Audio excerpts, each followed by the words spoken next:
ticket కొనకుండా lottery కొట్టిన సిన్నోడా సిట్టి నీది తిరుగుతుందేమో చూడర బుల్లోడా మూసుకొని కూసోకుండా గాలం వేసావు పప్పు కడ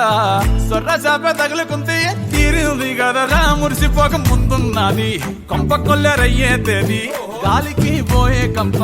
నెత్తికొచ్చి చుట్టుకున్నది ఆలి లేదు సూలు లేదు గాలే తప్ప మ్యాటరు లేదు ఏది ఏమైనా గాని ఇల్లు గాని కట్టేలేదు ఇల్లన్నా ఇల్లాగైతే ఎల్లాగన్నా స్టోరీ మళ్ళీ రిపీట్ నా కోరి దెబ్బకు మళ్ళీ నువ్వు తానా తందానా ఇల్లన్నా ఎట్లా నీకు చెప్పాలన్నా తెలిసి తెలియక చేస్తావన్నా ఇల్లే బిగి పందిరి వేస్తా